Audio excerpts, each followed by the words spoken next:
वराह मिहिर प्राचीन भारत के महान ज्योतिषी, खगोल शास्त्री, गणितज्ञ और वास्तुशास्त्री थे।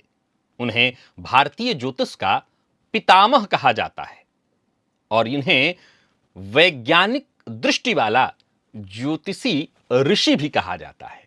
नमस्कार प्रिय दर्शकों, अगर आप ज्योतिष में रुचि रखते हैं तो आपको वराह मिहिर के सूत्रों को अवश्य ही ध्यान में रखना चाहिए।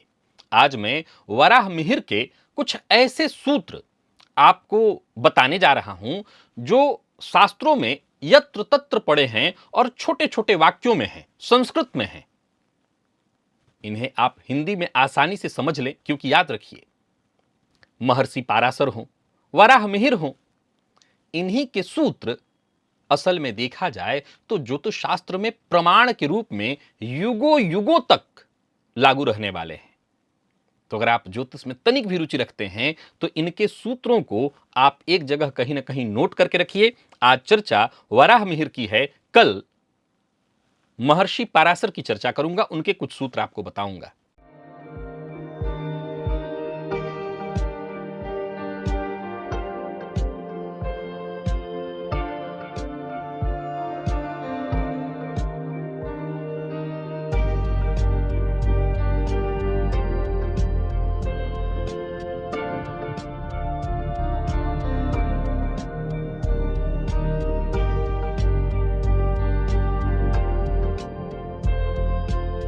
प्रिय दर्शकों, लगभग 505 ईस्वी में इनके जन्म का काल कहा जाता है, मध्य प्रदेश के कापिथक नगर में, और इनकी मृत्यु 587 ईस्वी में बताई जाती है। ये उज्जैन के राजा विक्रमादित्य के शासनकाल में थे। उनके 9 रत्नों में से एक थे। वराह मिहिर ने संस्कृत में कई ग्रंथ लिखे हैं। इनको वराह मिहिर की उपाधि क्यों मिली, इस पर मैंने पूर्व में कार्यक्रम किया हुआ था और आपको बताया हुआ था। वराह मिहिर इन्हें क्यों कहा गया, ये वराह इनका नाम मिहिराचार्य है, मिहिर इनका नाम था, वराह की इनको उपाधि मिली थी। प्रिय दर्शकों, इनके जो प्रमुख ग्रंथ हैं, बृहत संहिता, ये एक अपने आप में विश्वकोश है जिसमें ज्योतिष, खगोल विज्ञान, वास्तुशास्त्र, मौसम विज्ञान, रत्न विज्ञान और यहां तक कि पशु पक्षियों के आवाज, शकुन अपशकुन तक का विस्तृत वर्णन है। भूकंप के कारण, बादलों के प्रकार, वृक्षारोपण के लिए शुभ समय इत्यादि का उसमें जिक्र है।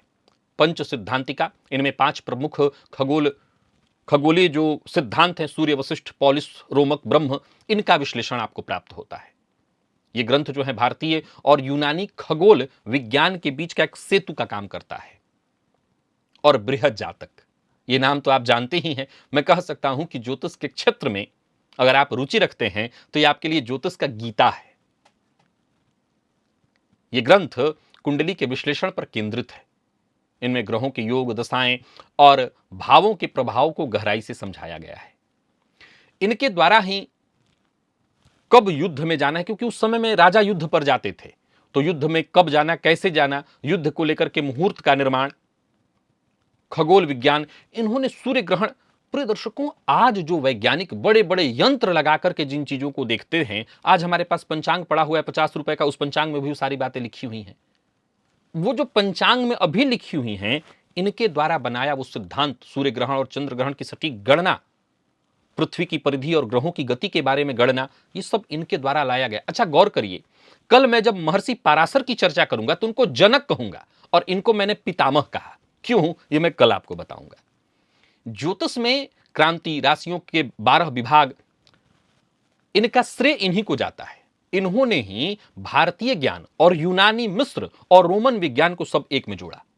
सबको जोड़ा का अर्थ है सबका कहीं ना कहीं समावेश लाया, सबके ज्ञान को आगे बढ़ाया। नक्षत्रों को, ग्रहों को, योग और दशाओं का जो विस्तृत विश्लेषण जो महर्षि पाराशर ने किया, उसको अलग तरीके से और किया। वराह मिहिर ने अंधविश्वास को खारिज किया। इनका तर्क पर जोर था, ऑब्जर्वेशन, क्या दिखाई पड़ रहा है उस पर ही इनका जोर था। और इसी के आधार पर इन्होंने जन्म कुंडली अध्ययन और विश्लेषण की जो कल्पना है, कड़ी है, आगे बढ़ाई। और इनके पुत्र पृथ्वीशा, उन्होंने भी आगे इनके कार्य को बढ़ाया, ग्रंथ निर्माण किया। अब मैं आपको इनके द्वारा बताया वो सूत्र, ऐसा नहीं है कि आप इन सूत्रों को नहीं सुने होंगे। जाहिर सी बात है कि मैं अब तक ज्योतिष के लगभग, राशिफल में भी मैं ज्योतिष की ही चर्चा करता हूं, तो लगभग 5,500-6,000 के आसपास अब वीडियो जा रहे हैं, तो इसमें से कोई सूत्र अछूता तो हो नहीं सकता, वो उन्हीं के सिद्धांत हैं। लेकिन एक जगह पर, क्योंकि इनके सूत्र यत्र तत्र छोटे छोटे कंडिका में प्राप्त होते हैं, एक छोटा सा लाइन इन्होंने वाक्य लिखा मिलेगा आपको, उनको एक जगह पर मैं ले आया हूं और हिंदी में करके रखा हूं, तो आप इन्हें जरा नोट कर लीजिए। पहला सूत्र कहता है कि यदि राहु दशम भाव में हो तो जातक कार्यक्षेत्र में सदा शंका करता है, उसको कार्यक्षेत्र में सदा ही शंका लगी रहती है, कई बार उसके मन में भ्रम और डर की स्थिति भी रहेगी, स्वयं की स्थिति को लेकर के प्रायः ऐसा जातक असंतोष में रहता है। लेकिन साथ ही साथ ये सूत्र आप मेरे मुंह से सुनते हैं कि ऐसा जातक राजनीति या किसी भी तरह के गुप्त कार्यों में विशेष प्रगति करता है। यदि कोई ग्रह अपने ही भाव को दृष्टि डाले, यही वाला वो सिद्धांत है, यो यो भाव स्वामी दृष्टो युतोवा, जिसे पृथ्वीयसा ने अपने सिद्धांत में, अपने ग्रंथ में आगे जोड़ा है। इन्हीं का यह सिद्धांत था कि वो अपने भाव के प्रभाव को कई गुना बढ़ा देता है। नवम भाव में शुक्र हो तो जातक को भाग्यशाली पत्नी प्राप्त होती है, विशेष रूप से पुरुषों पर यह लागू होता है। उसके जीवन में उसे ऊंचा उठाने में उसकी पत्नी का ही अहम रोल होता है। सप्तम भाव में यदि वक्री शुक्र हो तो जातक के जीवन में 2 विवाह, उस समय में 2 विवाह के प्रचलन बहुत ज्यादा थे, लेकिन आज के समय में कहूंगा कि 2 से अधिक, परंतु एक तो हो गया सामान्य संबंध, गहरे संबंध होंगे। यहां गहरे पर मैं जोर दे रहा हूं, यानी गहरे संबंध होंगे। चतुर्थ भाव में चंद्रमा हो तो जातक को मातृ सुख, वाहन, भवन, मानसिक शांति प्राप्त होती है, पर शर्त है यह चंद्रमा बली होने चाहिए। पंचम भाव में राहु हो तो मैं सदैव आपको कहा करता हूं, इन्हीं के सिद्धांत हैं, वो कहते हैं कि ये संतान प्राप्ति में बाधा विलंब उत्पन्न करेंगे, जिन्हें संतान प्रतिबंधक योग कहा गया है, या संतान अगर हो गया तो संतान के जीवन में संघर्ष की स्थिति उत्पन्न कराएंगे। यदि पापक ग्रह पर शुभ ग्रह की दृष्टि पड़ जाए तो पापक ग्रह का जो पाप प्रभाव है उसका समन होता है। इस पर बाकायदा मैंने वीडियो बनाया हुआ है कि अगर किसी भाव में, जैसे मान लिया जाए कि लग्न में ही शनिदेव बैठे हुए हैं, अब लग्न के शनिदेव कितना संघर्ष कराते हैं आप जानते हैं, परंतु ऐसे लग्नस्थ तो शनिदेव पर यदि गुरु की दृष्टि पड़ जाए तो शनिदेव के पाप प्रभाव में थोड़ी कमी आ जाएगी, यानी उतना वो परेशान, उतना वो संघर्ष जीवन में नहीं लेने देंगे। नीच ग्रह यदि शुभ ग्रह से युक्त हो, नीच भंग राजयोग का जो सिद्धांत है वो इनके द्वारा बनाया हुआ एक तरह से सिद्धांत है कि अगर नीच ग्रह युति में है और जिसके राशि में नीच का हुआ उसका राशिपति भी वही है, तो ये नीच भंग राजयोग बनता है। प्रिय दर्शकों, नीच भंग राजयोग भी क्या है इसको जरा समझने की आवश्यकता है। ज्योतिष शास्त्र में, चूंकि जैसा मैंने कहा कि अभी मैंने कहा इनको पितामह, और कल मैं जनक कहूंगा महर्षि पाराशर को। अब गौर करिए तो समय के साथ ज्योतिष में बहुत सारे परिवर्तन आए हैं, आते ही गए हैं, लेकिन जरा ध्यान से समझिए। नीच ग्रह जन्म कुंडली में ज्योतिष शास्त्र का जो मूल सिद्धांत है वो आत्मा के लिए है, परलोक गमन के लिए है। हमारी जो इस आत्मा की यात्रा है उसको समझने के लिए ज्योतिष का निर्माण है, क्योंकि ज्योतिष क्या है, वेद का नेत्र है।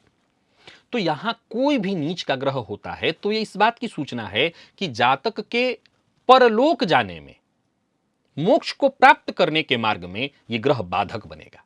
और ऐसे ग्रह का निचत्व अगर थोड़ा भी कम हो, जैसे बारिश में छाता, बारिश तो नहीं बंद होगी पर बारिश में छाता, तो यह भी अपने आप में बहुत बड़ी बात है, फलतः ही राजयोग कहलाएगा।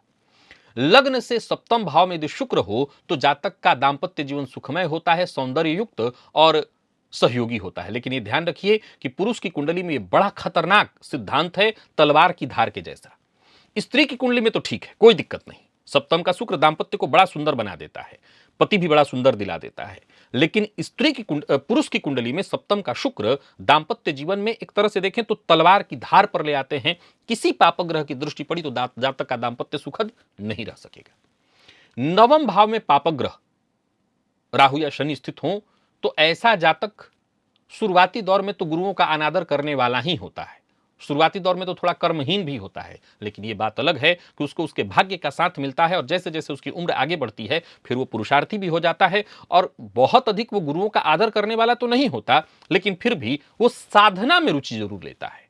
गुरुओं का आदर नहीं करता पर साधना आराधना में उसकी रुचि होती है।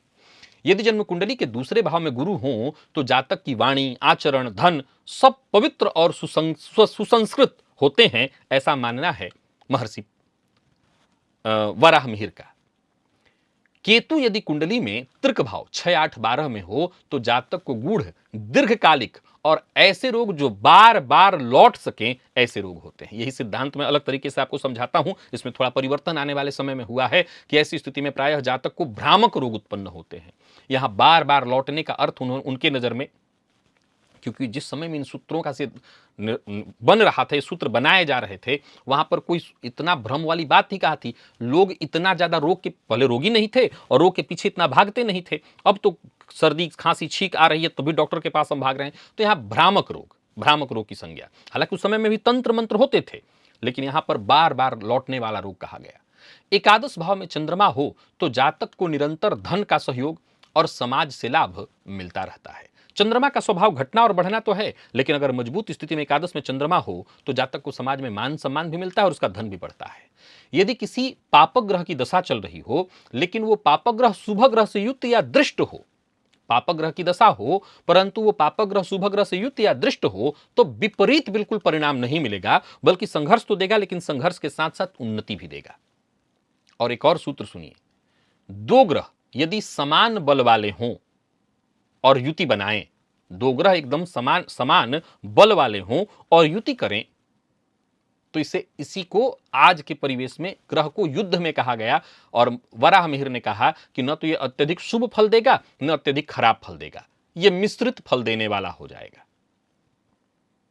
और एक और सूत्र कि जिस कुंडली के चंद्रमा का जो जिक्र अभी मैंने 11वें में कहा, इसको और जरा विस्तार से समझिए कि जिसके 11वें भाव में बलि चंद्रमा हो, उसे विदेशी व्यापार से, महिलाओं से निरंतर सहयोग प्राप्त होता है और समाज में उसकी प्रतिष्ठा निरंतर बढ़ती ही जाती है। ये 16 सूत्र मैं इधर उधर से और अन्य ग्रंथों से भी लेकर के आपके सम्मुख आया हूं। मैं पुनः बता रहा हूं कि ऐसा नहीं है कि इनमें से कोई भी एक सूत्र आप शायद न सुने हो, लगभग हर सूत्र मैंने बताया है।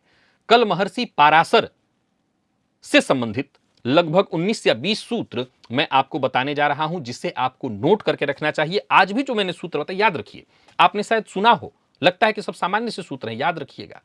यही सूत्र धुरी हैं ज्योतिष के, इन्हीं पर ज्योतिष टिका हुआ है, इन्हीं पर ज्योतिष को टिकाया गया है। आज के इस परिवेश में जितने भी नए सूत्रों के निर्माण होंगे वक्त के हिसाब से, वो ठीक हैं, उन्हें आपको जानना चाहिए, उन्हें आपको समझना चाहिए, लेकिन हमेशा याद रखिए मूल तो मूल ही होता है। मूल को समझ लिया तो आप कभी पिछड़ नहीं सकते। तो आशा करता हूं आज के सूत्र आप कहीं नोट करेंगे। मुझे इजाजत दीजिए, पुनः मुलाकात होगी, तब तक के लिए नमस्कार।